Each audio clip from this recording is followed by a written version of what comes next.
Hello नमस्कार. आज राघवसाठी बनवली होती मखाण्याची खीर. आता मखाणा तर किती पौष्टिक आहे हे तर तुम्हाला माहितीच आहे. दररोज जर मुलांना वरण भात, नाचणीची खीर, रव्याची खीर दिलं तर मुली खात नाहीत आवडीने. मग नवीन नवीन काहीतरी रेसिपी ट्राय करत राहायचं. आणि मखाणा तर किती लहान मुलांसाठी पौष्टिक आहे हे तर माहितीच आहे. त्यासाठी मी तर अर्धी वाटी मखाणा घेतला.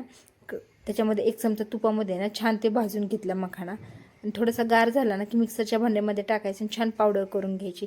आता आपलं बाळ जितक्या महिन्याचं त्याच्यावरती यायची पावडरची क्वांटिटी ठेवायची की जास्त बारीक मोठं करायचं. तर राघव 11 महिन्याचं त्यासाठी मी थोडंसं मोठंच केलं की जेणेकरून त्याला गिळताही येतं. तुमचं बाळ लहान असेल तर पावडर आणखीन बारीक करा.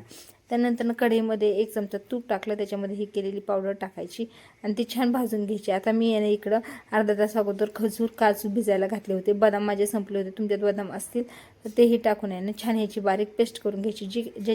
ज्या पाण्यामध्ये आपण काजू भिजवली आहे तेच पाणी याला पेस्टसाठी वापरायचं. आता ह्याची छान पेस्ट करून घ्यायची. तोपर्यंत इकडे ही पावडर छान आहे ना 1 चमचा तुपामध्ये छान भाजून घ्यायची. आपण मखाणे अगोदर भाजले असले तरी हे नंतर पावडर ह्याच्यामध्ये भाजले नाही, याची चव वेगळी लागते. मुलांनाही खायला आवडतं आणि पचायलाही मुलांना मग हे हलकी जाते.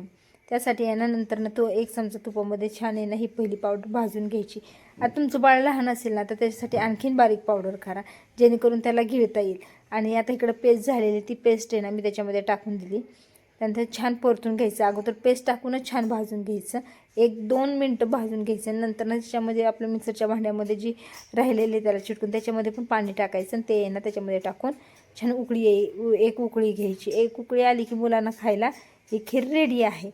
खरंच खूप पौष्टिक आणि खायला खूप चवीची ही अशी खीर आहे. तोपर्यंत माझी इकडे खीर होत होती तोपर्यंत आमच्या साहेबांचे हे प्रताप चालू होते.